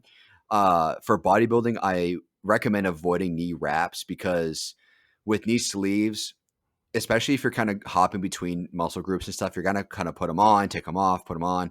Knee wraps are only really good for powerlifters because they put them on once and keep them on, but they're very inconsistent with how it's going to be distributed throughout your knee. I used to have knee wraps, and it didn't really help my knees too much. Knee sleeves are going to kind of keep everything together and keep your knee straight. So I recommend knee sleeves, and that's what I recommended to you was knee sleeves. And for knee sleeves too, if you don't want to wear them for just one particular movement and then put them back on for the next one, you just roll them down to your shins. Like Yeah, that's you all it could. takes. Yeah, definitely. So here's the other thing I want to kind of point people away from, unless you're very much experienced, is the V squat machine. V squat machine, which not many people call it a V squat machine. A lot of people kind of call it like front squat machine, or some people even call it a hack squat machine. But a V squat machine, pretty much every single brand of machinery makes. Um, if you look up V squat machine, you'll know exactly what I'm talking about if you're listening. So the V squat machine is a very, very good machine, but it is very, very dangerous, and it is commonly misconcepted. There's a common misconception that it isn't dangerous, and it is. Most people that I know that Well, have needed to get, it's not a misconception if it is. I'm just I, clarifying on your I'm saying vernacular it's that a you. misconception that it's not dangerous, that it is There we go. safe, but Okay, it is dangerous, there we is what I go. was trying to say. I must have been kind of backwards on that. Yeah, So, it was backwards. Yeah. okay. So the V squat machine is dangerous unless you know what you're doing. If you're intermediate to advanced and you know what you're doing with the V squat machine, it's a phenomenal machine. But most people don't. And most guys that I know that have knee problems, including myself, is because of a V squat machine. Because there's two ways to use a V squat. I mean, there's so many different ways to use a V squat machine, but the two main ways to use a V squat machine is to either use it for the hack squat back platform if you're looking at the machine, or to use the shoulder pads that kind of point outwards for a front squat. And the pointing out front squat is the problem, because the V squat gives you a lot of confidence that you can lift a lot of weight, and that's not true. So for me, I was lifting way too much weight way too early with the V squat machine, thinking that I was doing a proper front squat. So you got to really be careful when it comes to a V squat machine. If you're using the hack squat side too, that will fucking burn the shit out of your calves. It's a great, if you don't have a actual rail hack squat that's on a rail, then use a V squat for hack squat. That would be a really good machine to use in replacement of it if you're not comfortable with the barbell yet. But uh, it can be very, very dangerous, and it'll destroy your knees if you're not careful. And I know someone who's had to get surgery on their knees, and I think it was because of V squat machine, and they just lifted too heavy for front squats. So be careful of that, um, and be careful of your knees, because every single guy that I know that hits the gym has either a bad knee or a bad shoulder. So be careful. Be careful when it comes to lifting with the V squat machine, or just any of these things in general, because they can really damage your Yeah. knees. That's what I was going to say. Your verbiage right there about being careful with the weight can be applied to every exercise we've talked about so far. Yeah. Because especially if you struggle with the bowing inwards, but even if you don't, just getting started on anything, the ego in you wants to drop 2 plates on a squat and go to town. hmm And in theory, yeah, sure, that's great. But if you're not trained for it, you're gonna hurt yourself. And if you hurt your legs, you're knocked out of commission way longer than you are if you injure something in your upper body. Because again, think about it. You're hmm walking on your legs all day. hmm That's why anybody who knows my history knows that when I had my hip problem and had procedures on it, I literally couldn't walk I had to relearn how to walk, and that kind of stuff is no joke. So you have to take any leg movement very seriously. You're allowed hmm to have a good time. Don't get me wrong. Like I have a great time when I squat, but you want to be thinking. You have to be actively thinking through all of it. Like that's the biggest misconception in my books, is that people think that gym bros are dumb and that we're not actively, like, we're just not cognitively there. But in reality, we're thinking about every last minute detail when we're in the gym, and especially with mind muscle connection. So really make sure don't overload your weight if you're just starting an exercise. Like anecdotal side I'll give is when I switched to Empire, they had a vertical leg press. I'd never seen a vertical leg press before in my life. I went to go try it, and I had no shame doing it with 0 plates. because granted it is like a 95-pound starting weight, so like you can high volume still get a pretty decent pump from that. But if Mhm. I were to try and place my regular leg press weight, so if I tried to throw 8 plates on a vertical leg press, I would have died, because there's no way for me to be able to push that my first time trying it. So you have to be really careful when it comes to trying new things, and just lose your ego and just be fine with doing no weight, especially when it comes to, uncomfortable movements. I already said it for squats, but anything leg related, just be super careful. Yeah, yeah, it can really ruin a lot of shit for people, and the recovery for it is also very, very long too. If you have to get knee Recovery surgery, it's like sucks. Oh my 6 months is usually like the minimum for legs. god. If you tear a tendon, 6 months. Tear a muscle, 6 months. You get surgery to fix something, 6 months. So And it that's takes you out of minimum. commission. Yeah, yeah, we're talking minimum. And that's like on the good side too. Like you recover well and you're kind of pain free at that point, then you're good for 6 months. But then, especially if you tear a tendon too, like that problem never goes away. My mom tore her ACL and it took years and years for it to really go away and to really not feel it anymore. And she still has problems here and there with it. Your tendons are the one thing that really can't really just heal itself. They have to surgically fix it. And Mhm. essentially sew it back together. Your muscles will heal themselves. You know, they kind of sew it back together and then they'll kind of repair. That's essentially what we're doing, anyways. Is we're slightly tearing our muscles every time we lift, Yep. but your tendons don't repair themselves. Your bones do, your tendons don't. So really be careful of your tendons, especially. Um, don't want to rip a muscle. That shit hurts. I've never ripped a muscle, but talk to anybody who's ripped a quad, and they'll tell you it's one of the most excruciating pains I've ever been through. Um, so it's you got to be real careful, and a lot of the time with these movements, it's not even necessarily the heaviest weight that's going to do it. It's just you just did something wrong one time and it just something happened just enough or just right to just ruin it, to wreck it, and some people it's not even like for like uh I'm trying to think of like a good example. Like chest, right? You're bench pressing. It's not even like necessarily the heavy weight that they're benching that tears their muscle.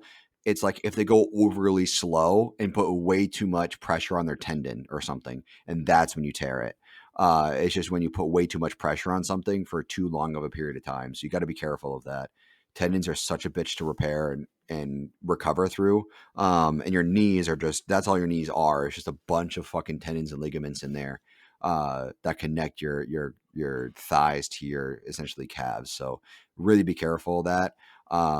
And then another thing to kind of circle back to form too, something that I heard that actually helped me a lot is to visualize gripping the floor with your toes. Because a lot of people drive from their heels or just drive from their toes. And what you kind of want to imagine is almost like you're using your feet as hands and you're gripping the ground to not move. That's a really good way of start helping to target different muscle groups. And I just recently learned that like a few months ago. And I was like, let me give it a shot. And I did hack squats, I think, and like really pictured myself like gripping the platform. Like I'm not literally curling my toes, but I'm imagining like planting my feet and every single inch of my foot has perfectly even distribution and I'm pulling inward from the outside of my feet. And that's when I was like, wow, I'm really fucking activating everything now. It's such a little tool to use to get your mind into it. uh, it really, really helped me. So if something's not working for you for legs, try that. Try just imagining you're gripping the platform, you're gripping the floor, whatever it is, to really drive that movement.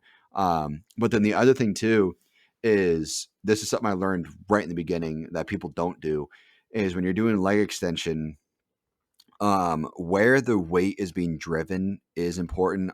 If you have to adjust the platform where it connects to so your leg set where the actual pad or whatever it is connects to your ankles, you want to position it right in the crook of your ankles. If it's auto adjusting, you're kind of like rolls on your ankle, which some do.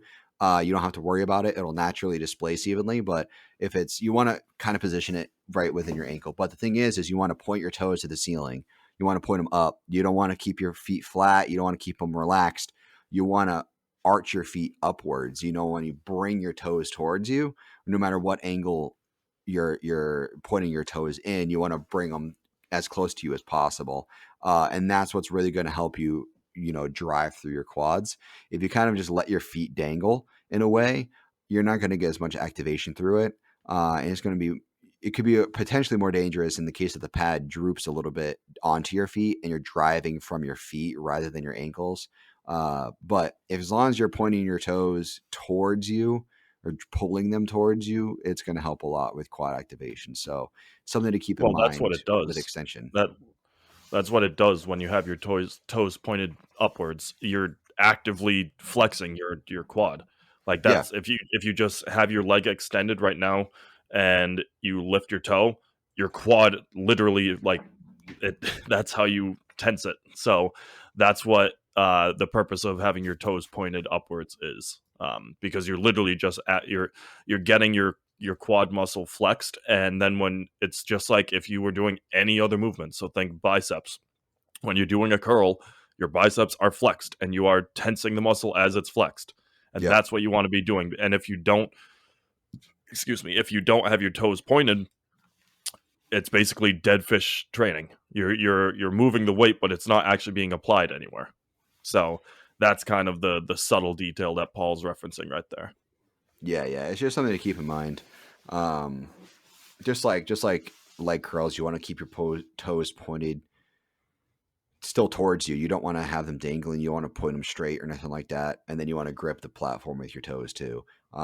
There's a couple different things that'll help connect it. It'll all kind of connect.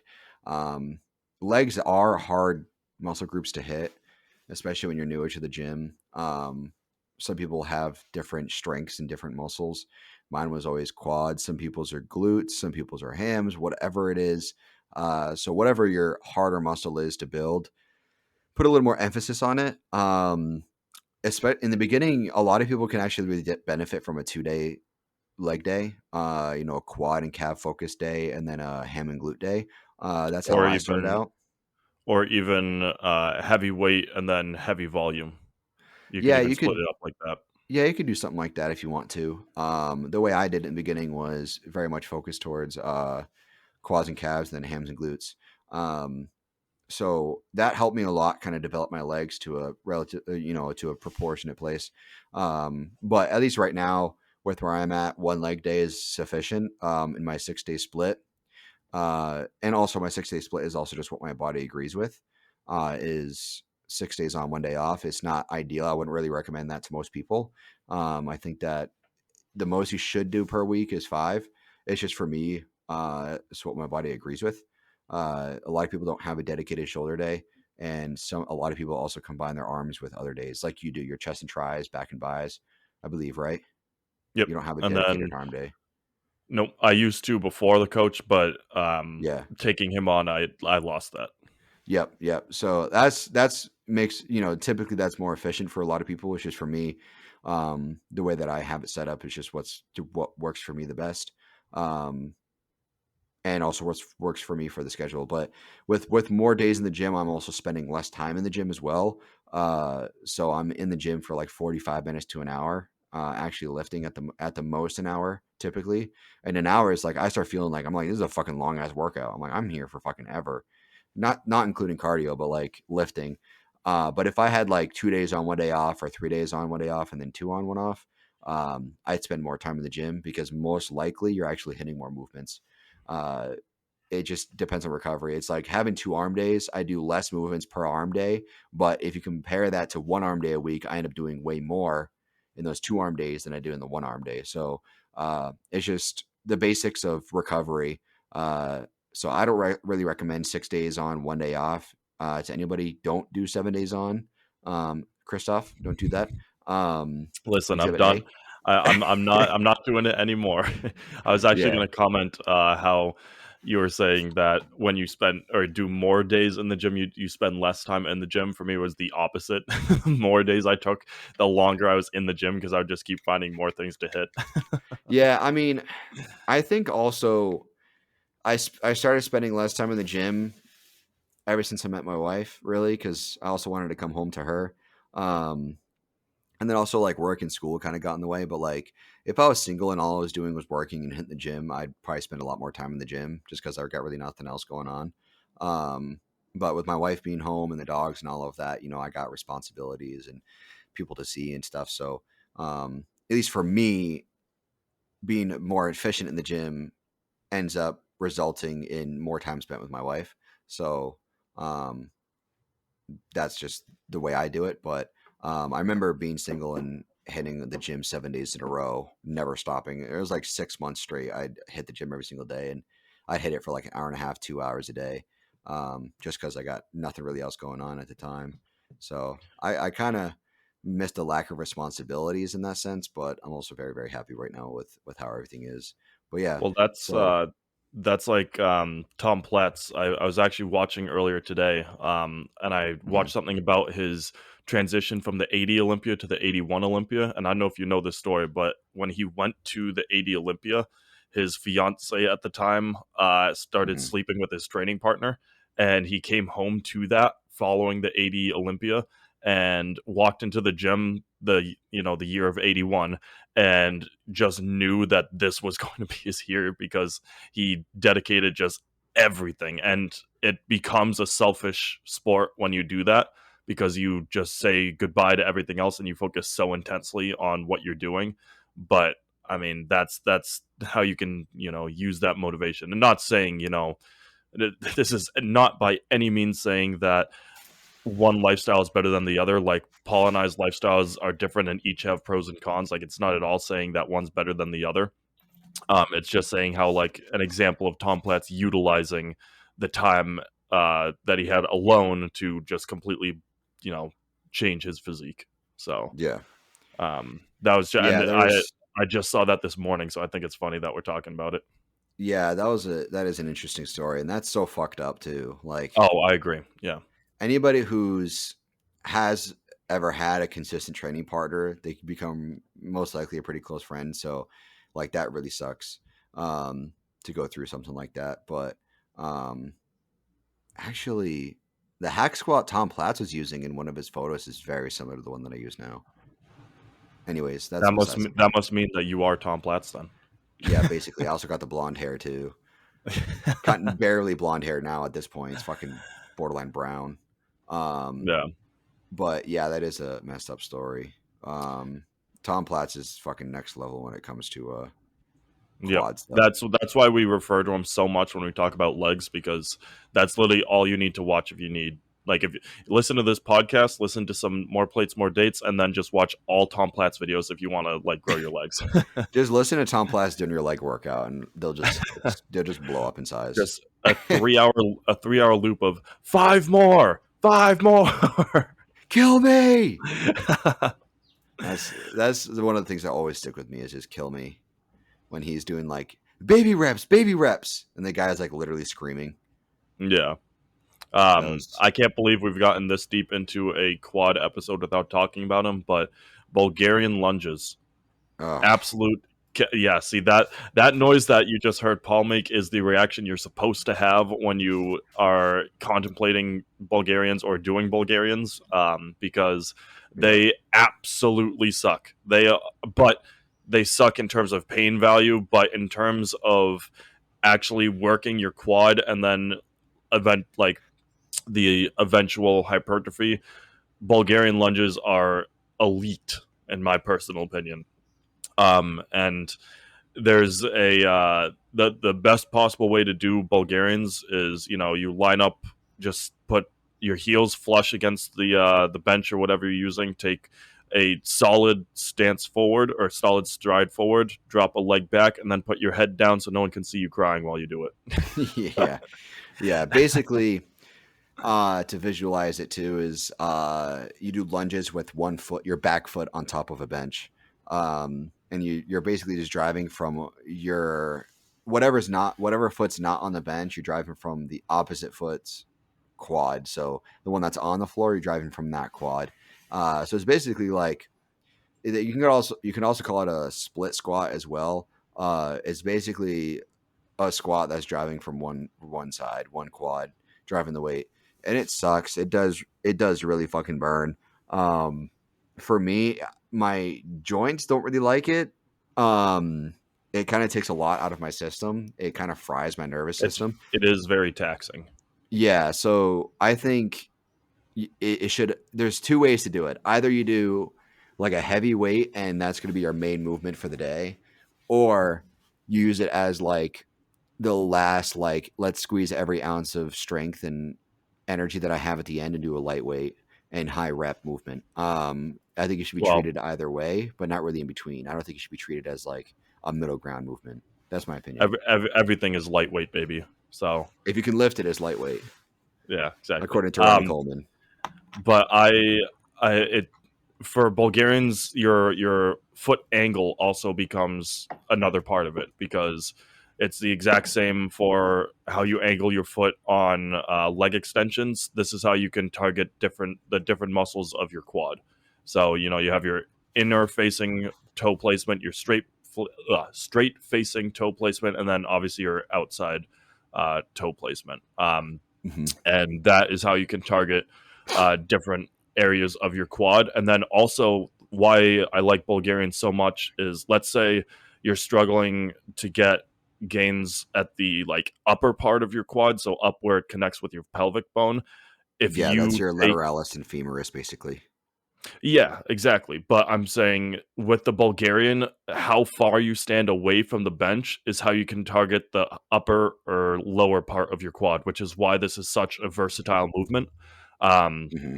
so, for example, if you want to, I have to think about it in my head because I so rarely change my placement. But if you want to hit the upper part of your quad, like where it's connecting to your pelvic bone, Mm-hmm. you want to have I got to think about it, but you're going to stand um, further away from the actual bench because the way you angle downwards, you're hinging way more at the upper part of your leg, which is why you drive from there. Whereas if you go closer, you're then focused. It's almost like a kneecap workout, which I mean that's not a thing, but you know how far down your quad goes. So that's why I think it's such a versatile movement. And you can utilize it for a bunch of different ways. And like Paul was saying, either lightweight, high volume to burn out at the end of a workout, or heavy for your main movement of the day. Both work. And you can use it as I've used it as a superset before to just kill it. It destroys you, but that's something that I've done. But it also opens up the conversation of lunges in general because Mm-hmm. lunges, even just we had this conversation.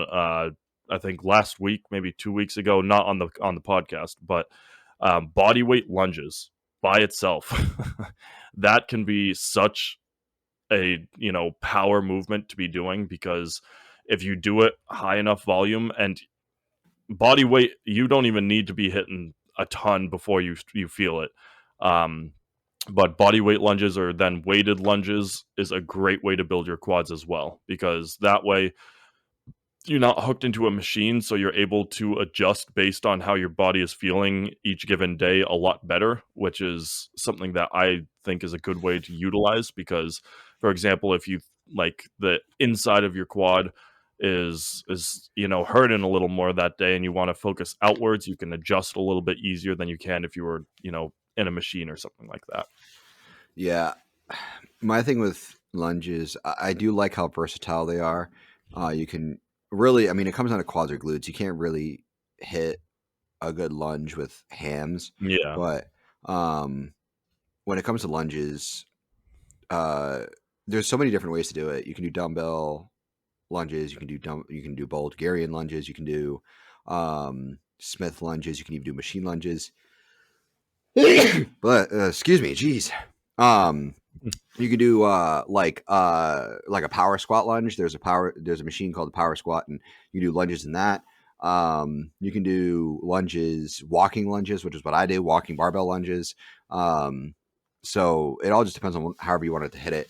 And then also, so your stance is going to matter completely.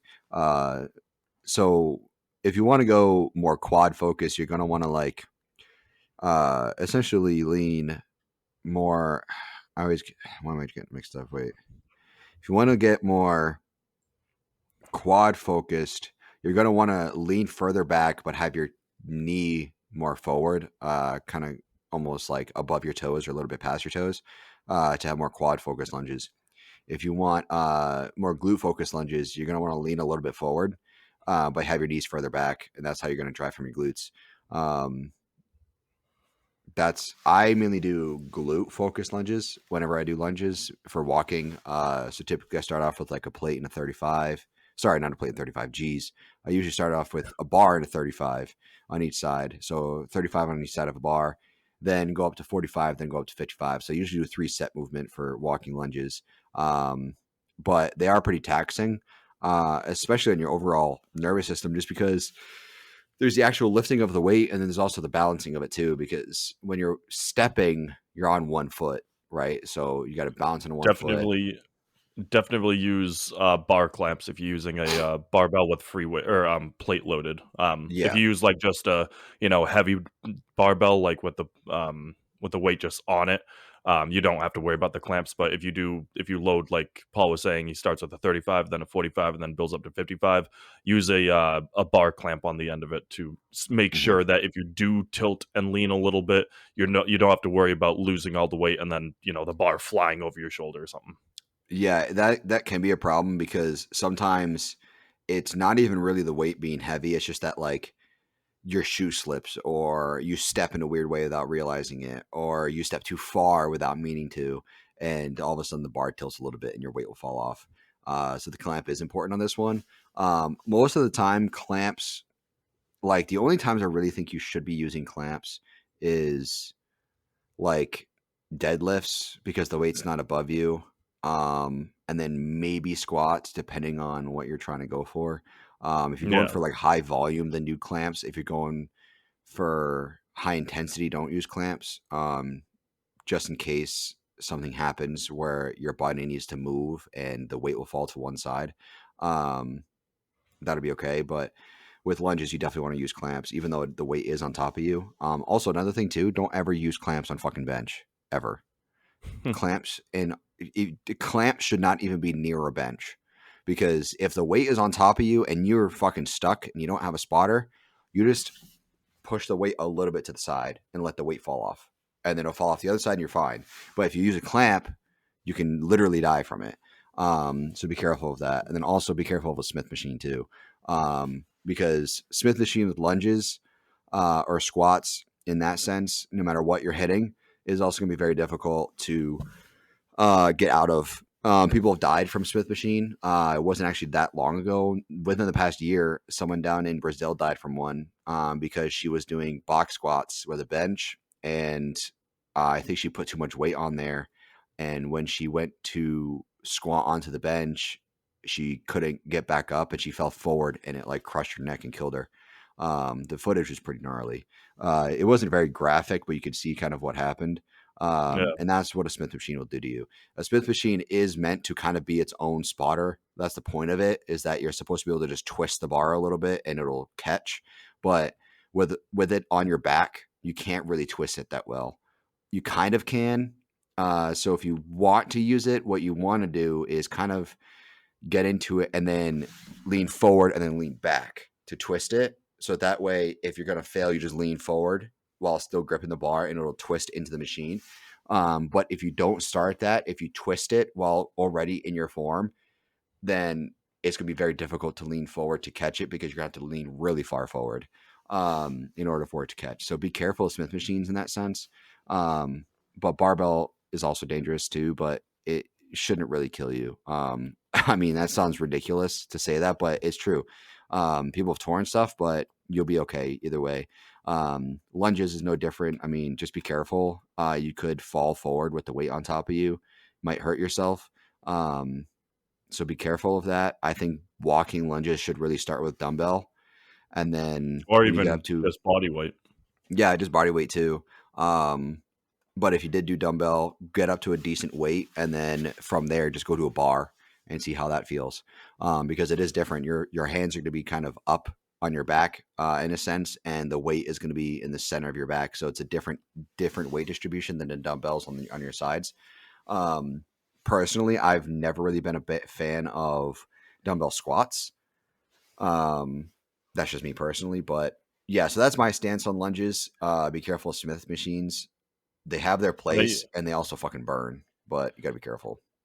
I've used in the past. I've utilized dumbbell squats to hit adductors because if you Okay. do, let's say you take I don't know 100-pound dumbbell and then you throw a plate on the ground to get and you put your heels on the plate to give yourself that raised up, and then you open up your stance and then take your squat. That becomes then essentially an adductor squat, which is a really weird way of thinking of it, but Is it just one um, dumbbell? yeah, yeah, you're like, you're, Yeah, yeah, what's that yeah. called when you, there's a name for holding the dumbbell like that. I know what you're talking about. You can absolutely hold one in each hand and squat like that, but the particular movement that I'm talking about where has you holding it in front of you with two hands, and it has a name and I'm just blanking on it, but I'm trying to there look it up there's right now. Goblet there's squat. an You're talking about a there goblet we go. squat. There we go. Yeah, Yeah, yeah, yeah. goblet squat. But specifically with the open stance and the raised platform to really open up and hit your adductors. Yep. Yeah, that's a rough one. Another one to do, that's you know what that's similar to is banded squat machine. Yep. Like a pit shark or cable based squat machine. That's very similar to that. The Or weight is kind of driven the same way. or a homemade squat with the wraps, not wraps, bands. Have you ever seen them where someone will attach it to the safeties, then up to the barbell and use it, and then another one from the barbell to the top of the squat rack? Oh yeah, yeah. I know what you're It's talking about. wonky. It's super wonky. Yeah, I've seen that before. Something that you'll see that's similar to that too that a lot of women do is they'll take two benches, put them close together, and stand on the benches, and then put the weight between their legs, Yep. and then drop down doing that, which is the same kind of thing. It's all just weight driven from your core, pulling down for your squats, which is also good hand movement. That's good hand movement. Banded squats is good hand movement. I was going to add something to it. Sissy squats too is really good for your quads. Body weight sissy squats, if you superset that with something else, will fucking kill. My last leg day was more of a ham and glute focused day, slightly like 60-40. But I did really, really heavy leg extensions, so that fucking sucked. But when I was doing straight leg deadlifts for hams, I supersetted it with sissy squats, just body weight sissy squats, and it fucking sucked. Sissy squats really burn. It's like we talked about last session too. Is essentially sissy squats are like body weight leg extensions. Essentially, they're like standing leg extensions. It's really where leg extensions kind of came from. It's essentially like a tricep extension, but with your quads. You're just driving from your toes and you lean forward with your body flat. You want your body flat, leaning forward, having your knees almost nearly touch the ground with your toes still on it. Imagine you're kind of kneeling on the ground, but you're using both knees at the same time. Is essentially what a sissy squat is. There's also sissy squat platform you can use that a lot of gyms have. Not all of them, but a lot do.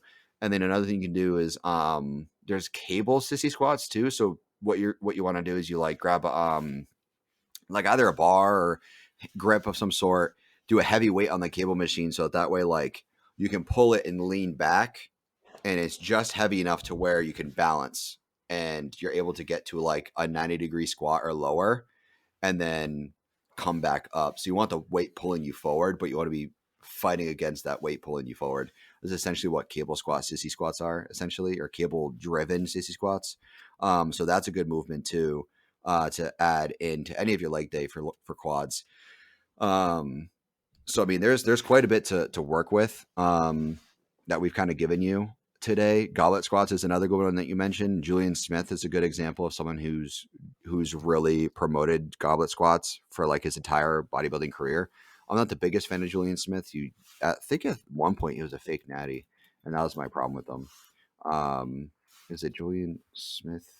Let me look up his name. I just want to make sure it's Julian Smith and not something else. But you know who's not a fake natty? Liver King. No. Clearly not. Duh, you idiot. Bunch of idiots thinking he's freaking not natty. Yeah, it's God, Julian us Smith. primals know better. Yeah. Smith.Julian on Instagram. He is known for his like quad movements.